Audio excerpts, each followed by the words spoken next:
नमस्कार विद्यार्थी मित्रांनो, तर आपल्याला रेशो आणि प्रपोर्शन वरती पुढचे प्रॉब्लेम घ्यायचे आहेत. तर घ्या मग त्यामध्ये प्रॉब्लेम पुढचा 10 नंबरचा problem. What must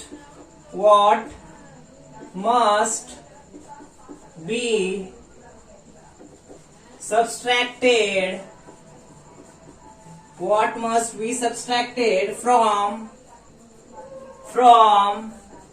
the terms terms of the ratio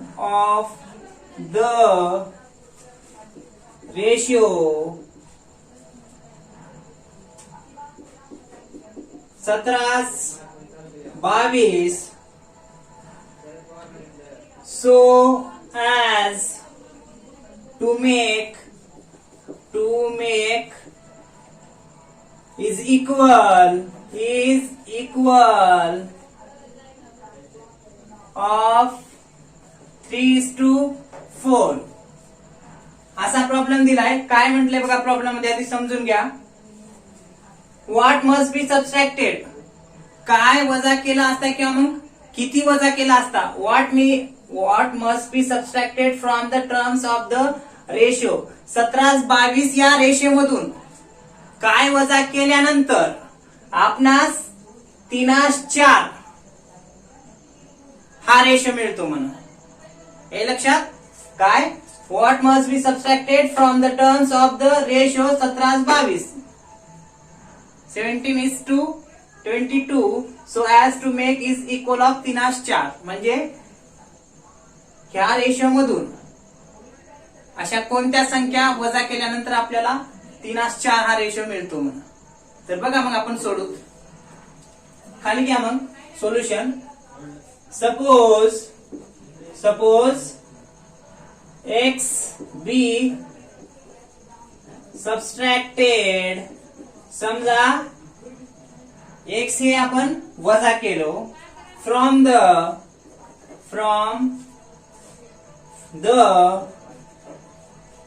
ratio 17-22. समजा या 17-22 जे काही रेशो आहे त्यामधून समजा आपण एक्स हे वजा केलो. समजा आपण सपोज करतो, एक्स म्हणजे धरतो. हे लक्षात. आता घ्या खाली काय मग, आता सपोज आपण एक्स पकडले म्हणून इथं काय घ्यावं लागेल मग 17x. हे लक्षात. आणि दुसरा रेशो काय असेल, एक मिनिट काय म्हटले. आता समजा 17-22 मधून आपण काय वजा करणार, एक्स हे आपण वजा करणार. म्हणून आता काय करावं लागेल, वजा म्हणलं की काय करायचं 17 - x. हे लक्षात. डिवायडेड बाय 22 - x बरोबर रेशो किती भेटणार आहे आपल्याला 3:4. बघा समजून घ्या परत काय म्हटलंय प्रॉब्लेम मध्ये. What must be subtracted from the terms of the ratio 17-22 so as to make is equal of 3:4 म्हटले बरोबर. तर अशी कोणती संख्या वजा केली असता, कशातून 17 मधून आणि 22 मधून वजा केल्यानंतर आपल्याला काय भेटणार आहे 3:4 हा रेशो भेटणार आहे. म्हणून आपल्याला काय करावं लागेल सुरुवातीला, suppose x be subtracted from the ratio 17-22 म्हणजे 17-22 हा जो काही रेशो आहे त्यामधून आपण समजा लाव काय एक्स वजा केलं. म्हणून आता काय करावं लागेल 17 - x करावं लागेल, वजा करायला. म्हणून जर ऍडेड म्हणलं असतं तर आपण इथं 17 + x करत असतो. हे लक्षात.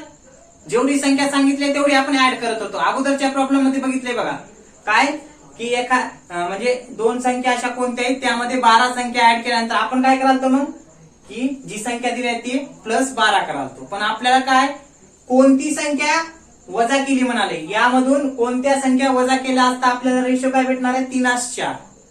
मग आपल्याला काय करावं लागेल सुरुवातीला 17-22 आहे. मग 17 मधून आपण x वजा केला असं समजाला म्हणून 17 - x. तसंच 22 मधून सुद्धा x वजा केलं म्हणून असं समजाला. आणि बरोबरच्या पुढे 3:4 हा रेशो वजा केल्यानंतर मिळणार आहे. म्हणून काय करायचं 17 - x डिवायडेड बाय 22 - x जो काही रेशो आहे वजा ज्याच्यातून वजा करायचे ते त्याच्यातून मायनस x दाखवायचं. बरोबर जो रेशो आपल्याला दिलाय नवीन तो त्याच्या बरोबरच्या पुढे घ्या. हे लक्षात. आता पुढे काय करा मग तिरकस गुणाकार करून घ्या. ह्याला 4 कंसाच्या बाहेर मग कंसात 17 मायनस एक्स बरोबरच्या पुढे काय येईल 3 कंसात 22 मायनस एक्स. करा मग गुणाकार. काय येईल 17 चौक 68 मायनस 4 ने एक्स ला गुणलं किती आलं 4x बरोबर 3 न हे 22 आहे बरं का. 22 ला गुणून घ्या किती 3 दुनी 6 3 दुनी 6 मायनस 3x हे लक्षात. आता x चे पद एका बाजूला घ्या आणि संख्या एका बाजूला घ्या. मग इकडे घ्या मायनस 4x हे मायनस आहे बरोबरच्या इकडे येऊन काय होईल प्लस 3x. हे 66 बरोबरच्या पुढे अगोदर हे मग 68 आहे बरोबरच्या पुढे जाऊन काय होईल मायनस 68 हे लक्षात. आता मायनस 4x मधून 3x गेले राहिले किती 1x बरोबर 68 मधून 66 गेले राहतात किती 2 फक्त 2. मग हे मायनस मायनस कटलं x बरोबर 2 भागिले 1 हे लक्षात. भागाला तर किती येते 2च येते वे कवे हे लक्षात. हे झाली x ची किंमत हे लक्षात. आता आपल्याला काय करावं लागेल संख्या काढून घ्यावं लागेल पुढे. तर घ्या याच्या खालीच मग काय फर्स्ट टर्म म्हणजे पहिली संख्या बरं का. फर्स्ट टर्म बरोबर 17 मायनस एक्स. तर एक्सच्या ठिकाणी ती किंमत ठेवून टाका कोणती जी आपण काढली आहे पहिली ही एक्सची किंमत एक्सच्या ठिकाणी ठेवा 2. किती आलं पहिली संख्या मग 15. त्यानंतर लगेच सेकंड टर्म किती आहे दुसरं 22 मायनस एक्स. आता एक्सच्या ठिकाणी ते 2 आलेली एक्सची किंमत ठेवून टाका 22 मायनस एक्स बरोबर किती आलं 20 हे लक्षात. मग या ठिकाणी आपण म्हणू शकतो काय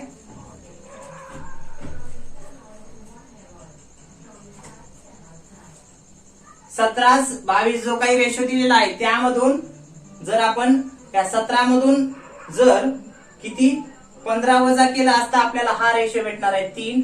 आणि या 22 मधून जेव्हा आपण 20 वजा करू तेव्हा आपल्याला भेटणार आहे हा 4 रेशो हे लक्षात.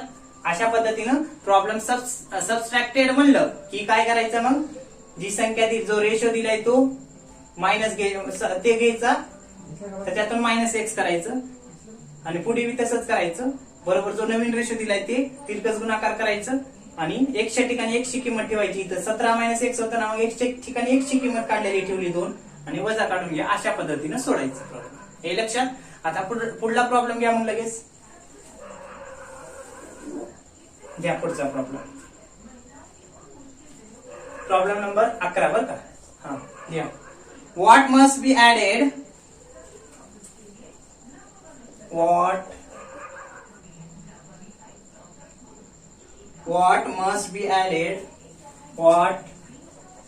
must be added to the terms of the ratio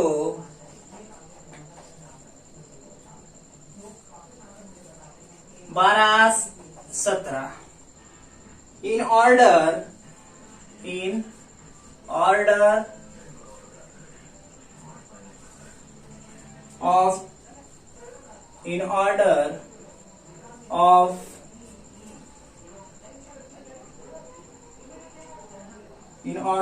of the ratio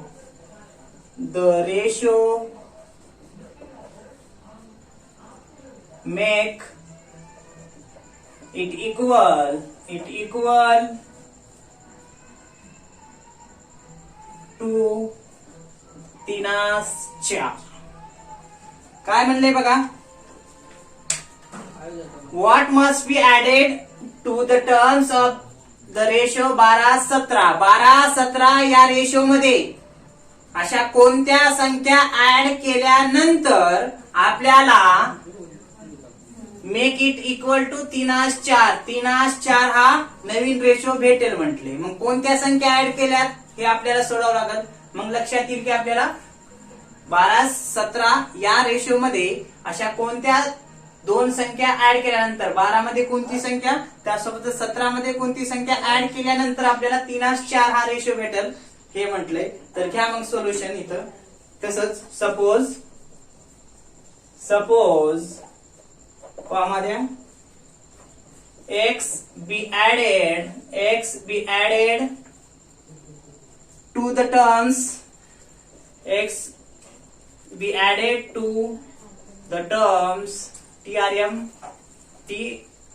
TRMS terms of the ratio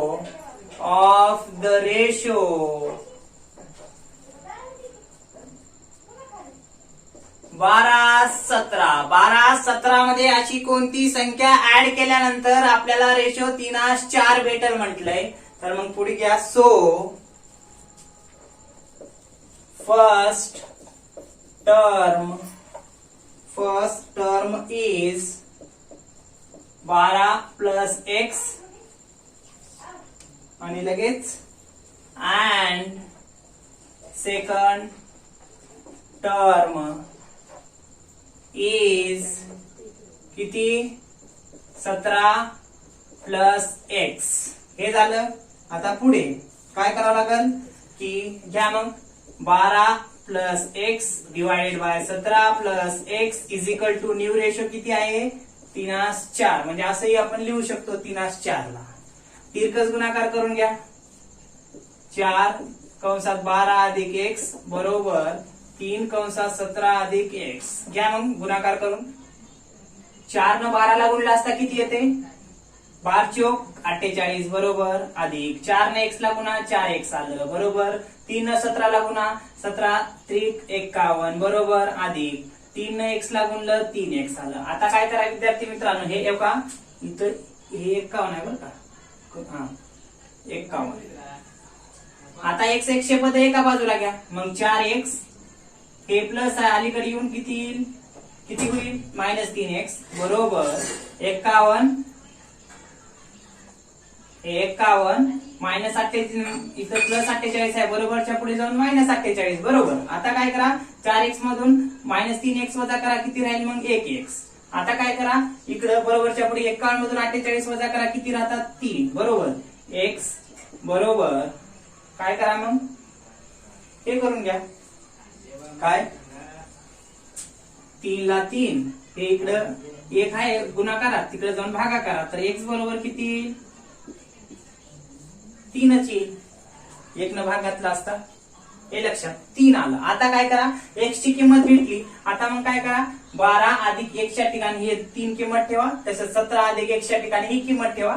जे काही संख्या भेटतील ती आपल्या म्हणजे काय ऍड केल्यानंतर हा रेशो आपल्याला नवीन 3:4 भेटेल असं आपण म्हणू शकतो. घ्या मग खाली. So comma first term is 12 अधिक x हे लक्षात बरोबर 12 अधिक कोणती संख्या ऍड करावी लागेल 3. तर किती भेटणार आहे आपल्याला 15 ना. हे झालं पहिली संख्या. आता दुसरी सेकंड टर्म किंवा पूर्ण लिहा SECOND. सेकंड टर्म इज 17 अधिक x बरोबर 17 अधिक 3 बरोबर किती 20 नाव. ही दुसरी संख्या आपल्याला भेटून जाईल. मग इथं लिहा काय new ratio is 15:20 is equal to 3:4. हे लक्षात. So it is equal to 3:4 ratio. हे लक्षात 15-20 येईल बरोबर. मग काय करा 15 ला 5 न जर भाग घातलं तर किती येते 3 येते. 20 ला जर 5 न भाग घातलं एकाच संख्येनं तर किती येते 4 येते. हे लक्षात. म्हणून आपण इथं सांगू शकतो काय की 15-20 हा जो काही दुसऱ्या संख्या रेशो आहे ह्यालाच आपण काय म्हणू शकतो इक्वल कशासोबत आहे तो 3:4 शी इक्वल आहे. मग बघा 12 मध्ये 3 ऍड केल्यानंतर 15 मिळतात, 17 मध्ये 3 ऍड केल्यानंतर 20 मिळतात. म्हणजे 12, 17 हा जो काही रेशो आहे त्याच्यामध्ये जर पहिल्या संख्येमध्ये 3, दुसऱ्याही संख्येत 3 ऍड केल्यानंतर आपल्याला हा नवीन रेशो मिळू शकतो, हे आपण या ठिकाणी सांगू शकतो. तर अशा पद्धतीने हा दुसरा प्रॉब्लेम या ठिकाणी सांगता येऊ शकतो. हे लक्षात. इथं काय केले, फक्त वजाबाकी करायचं होतं. हे लक्षात. कसं वजाबाकी करायचं होतं तर बघा की 1 रुपया न घेता सगळ्याला आडवं दिले. तुमचंच उभा. 17तून 2 वजा केलं तर 15 राहतात, बरोबर. इथं त्यासोबतच 22 मधून 2 वजा केलं तर 20 राहतात. हे लक्षात. मग आपण म्हणू शकतो आता काय किती रेशो येईल, इथं फक्त थोडक्यात सांगतो काय येते. इथं काय आलं, 15, 20 आले, बरोबर. मग हा रेशो जो आहे तर ह्याला आपण 5 न भागाला 3 येते आणि ह्याला पण 5 न भागाला 4. किती आला रेशो नवीन. वजाबाकी केल्यानंतर हा आला का इथं, आणि इथं ऍड केल्यानंतर तोच आला का. अशा पद्धतीनं हे वजा केलं तर 3-4 रेशो येतो. त्या 17, 22 जो काही रेशो आहे त्याच्यातून 2 जर वजा केलं, दोन्ही मधून 2 तर हा रेशो मिळतो 15, 20 म्हणजे 3-4. आणि इकडं 12, 17 जो काही रेशो आहे ह्याच्यामध्ये जर 3 ऍड केलं तर 15, 20 म्हणजेच 3-4 हा रेशो आपल्याला मिळतो, हे या ठिकाणी सांगता येऊ शकते. तर लगेच आपल्याला आणखीन एक तिसरा प्रॉब्लेम घ्यायचे. घ्या मग लगेच घेऊ.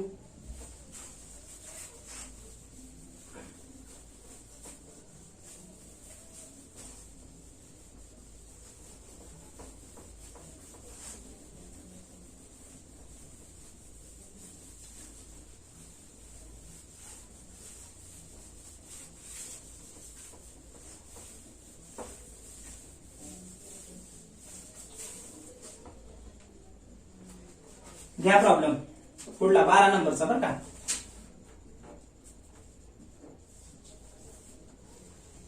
इन द गोडाऊन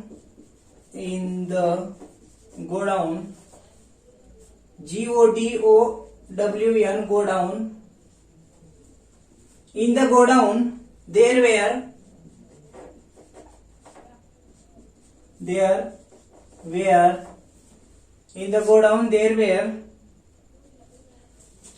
1,500 bags काय लिहिलात बघा. In the godown GODOWN godown there were 1,500 bags of basmati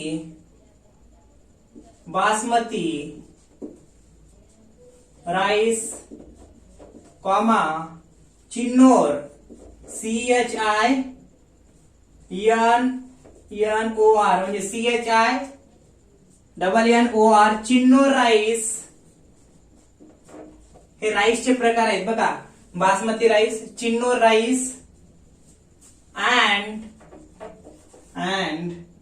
Kali much rice. काय म्हटले, एका गोडाऊन मध्ये 1500 बॅग्स आहेत बर का. कशा कशाच्या, of basmati rice, Chinnor rice and Kalimuch rice. या तिन्हींच्या मिळून 1,500 बॅग्स त्या गोडाऊन मध्ये आहेत म्हणे, एका गोडाऊन मध्ये. पुढे काय म्हटले बघा.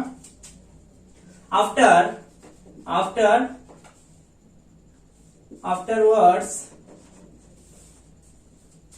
100 bags of basmati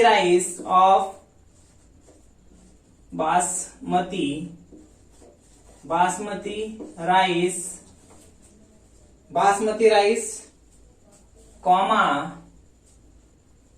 50 bags of Chinnor rice and 40 bags of Kalimuch rice where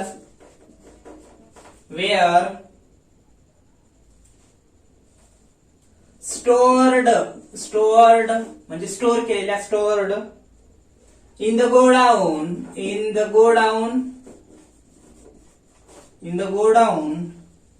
due to which the ratio of basmati rice comma chinno rice and kalimach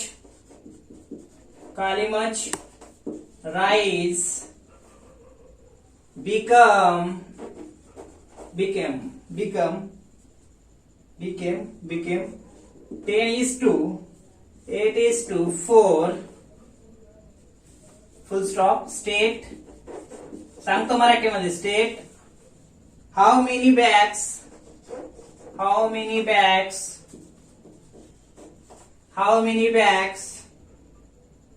of basmati rice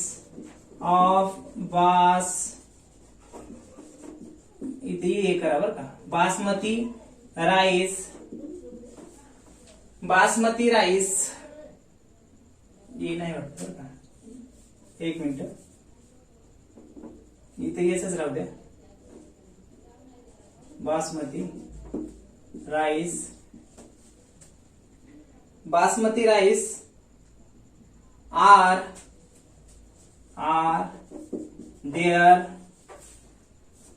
in the godown. अशा पद्धतीचा problem दिला विद्यार्थी मित्रांनो. Problem बघा.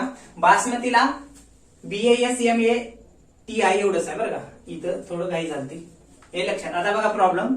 एका godown मध्ये 1500 bags आहेत म्हणले. कशाच्या? बासमती राईस, चिन्नोर राईस आणि कालीमच राईस. हे राईसचे प्रकार आहेत. 3 राईसचे प्रकार आहेत आणि त्या 3 राईसच्या बॅगा एका गोडाऊन मध्ये 1500 आहेत तिघांच्या मिळून. आता किती कोणत्या राईसच्या किती आहेत ते माहित नाही. तिघांच्या मिळून 1500 आहेत म्हटले. पुढील आफ्टरवर्ड्स त्यानंतर काय झालं? 100 बॅग बासमती राईसच्या त्याच्यात ऍड केल्या गोडाऊन मध्ये. त्यानंतर 50 बॅग चिन्नोर राईसच्या सुद्धा ऍड केल्या त्या गोडाऊन मध्येच. त्यानंतर 40 बॅग कालीमच्छी राईस सुद्धा त्यामध्ये काय केले? स्टोअर केले त्या गोडाऊन मध्ये, साठवणूक केली. हे लक्षात. नंतर काय म्हणले? Due to which the ratio of basmati rice, Chinnor rice and Kalimuch rice. म्हणजे बासमती राईसचा, चिन्नोर राईसचा आणि कालीमच राईसचा रेशो दिलाय. किती? हा दिलाय 10:8:4 10:8 8:4 असा दिलाय. आणि पुढे विचारले state how many bags of basmati rice are there in the godown. तर शेवटी काय विचारले? गोडाऊन मध्ये बासमती राईसचे बॅग किती असतील?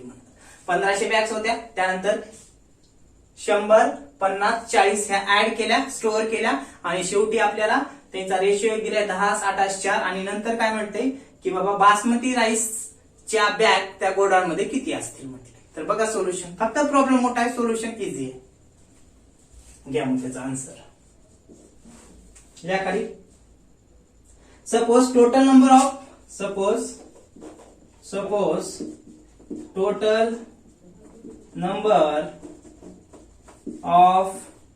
Total number of bags in godown. Total number of bags in godown. खाली घ्या आपण गोडाऊन मधल्या बॅग. बघा बॅग्स इन गोडाऊन. अगोदरच्या किती आहेत? सुरुवातीच्या 1500 आहेत. तिन्ही मिळून बरोबर. नंतर काय म्हटलंय? परत बासमती राईस काय केल्यात? बासमती राईसच्या बॅग ऍड केल्या. किती त्याच्यात स्टोअर केल्या? 100 म्हटले. मग हे त्यात 100 ऍड करावं लागेल त्या 1500 मध्ये. हे लक्षात. नंतर काय करावं लागेल? चिन्नो राईस सुद्धा ऍड केल्यात म्हणजे स्टोअर केल्यात बॅग. किती? इथे दिल्यात 50 आहे बरं काय, 100 नाही 50 आहे. घ्या चिन्नो राईस कॅपिटल घ्या, आता वरलं कॅपिटल घेतलं 50. त्यानंतर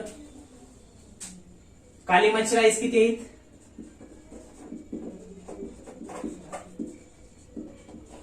40. टोटल बॅगची बेरीज करा मग किती? 1500, 1600, 1690. अगोदर बेरीज करायची. काय लिहिलं? Suppose total number of bags in godown. Total सपोजच्या खाली घ्या, खाली आवडीला घ्या नसतं तिथंच घ्या, काय अडचण नाही. बॅग्स इन गोडाऊन 1500 होत्या. बासमती राईसच्या 100 ऍड केल्या, चिनो राईसच्या 50, काली मच्छच्या 40. टोटल किती झाल्या बॅग मग? 1690. खाली घ्या मग. सपोज आता suppose the number of bags बरोबर the number of bags is equal to किती? नंबर ऑफ बॅग्स एक्स पकडा. कशाच्या? बासमती राईसच्या. हे लक्षात. आता पुढे घ्या. काय? रेशिओ ऑफ राईस इज, खाली आवडीला रेशिओ ऑफ राईस इज किती दिलाय रेशिओ तिघांचा मिळून? 10, 8, 4 बरोबर. खाली आवडीला सो total of the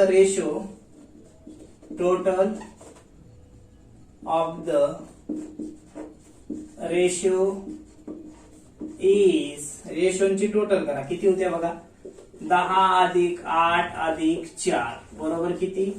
22. हे लक्षात. आता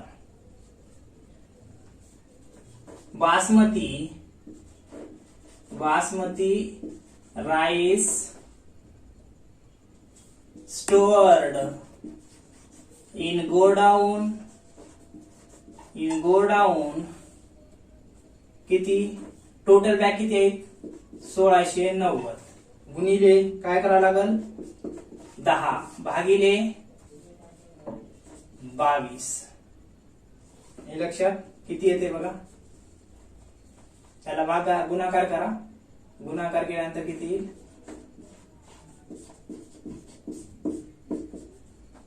तर 768 बॅग कशाच्या येतात? बासमती राईसच्या येतात. कसं केलं बघा, समजून घ्या. 1500 बॅग्स अगोदर होत्या तिघांच्या मिळून. 100 बासमती ऍड केल्या, 50 चिन्नो राईस, 40 काली मच्छी राईस. टोटल 1690. पुढे काय म्हणून लिहायचं मग? द नंबर ऑफ बॅग्स बरोबर एक्स. समजा बासमती राईसच्या तर गोडाऊन मधल्या बॅग किती? एक्स समजू घेतलं. पुढे रेशिओ ऑफ राईस इज, तिघांचाही रेशिओ दिलाय किती? 10, 8, 4. कधी दिलाय? 1500 मध्ये या बाकीच्या बॅग ऍड केल्यानंतर रेशिओ दिलाय 10, 8, 4. पुढे so total of the ratio is, या सर्वांचे टोटल करायची. 10 + 8 + 4 टोटल किती येते? 22 येते. 22 रेशिओची बेरीज. आता पुढे काय करायचं? 1690 ला 22 न भाग घालायचं, त्यासोबतच 10 न गुणाकार करायचं. कसा? आधी समजून घ्या. आता आपल्याला काय विचारलंय? शेवटी बासमती राईसच्या बॅग किती असतील म्हटले. मग काय करायचं? 1690 ला इथे basmati rice stored in godown, total 3 यांची रेशोची बेरीज करा, 22 इथे आहे. मग नंतर basmati rice store in godown 1690 आहेत एकूण. त्याच्यामध्ये आपल्याला बासमती काढायचे म्हणून गुणाकार बासमती राईसचा रेशो किती आहे? 10 भागिले एकूण रेशोची बेरीज किती आहे? 22. मग 1690 गुणिले 10 करा, किती येते? 16900 येते. त्याला 22 न भाग करा, 768. तर अशा पद्धतीने हा प्रॉब्लेम या ठिकाणी सांगता येऊ शकते. प्रॉब्लेम मोठा दिलाय, फक्त विचारलंय काय? बासमती राईसचा राईस काय किती असतील, बासमती राईसच्या बॅग त्या गोडाऊन मध्ये किती असतील हे विचारले. तर अशा पद्धतीने काढायचं. टोटल राईसची बेरीज म्हणजे बॅग राईसच्या बॅगची बेरीज करा, त्यांचा रेशो दिलाय त्या रेशो खाली लिहून घ्या. नंतर एकूण बॅगला संबंधित ज्या बॅग विचारल्यात त्यांना गुणाकार करा एकूण बॅगला, भागिले त्यांचा रेशोची बेरीज न करून भाग घाला. तुमचा आन्सर मिळून जाईल. इथं बासमती राईसच्या बॅग्स त्या गोडाऊन मध्ये 768 आहेत हे या ठिकाणी आपल्याला सांगता येऊ शकते. तर अशा पद्धतीनं हा 12 नंबरचा प्रॉब्लेम या ठिकाणी सांगता येऊ शकते. तर राहिलेले प्रॉब्लेम पुढल्या लेक्चर मध्ये घेऊ. ओके.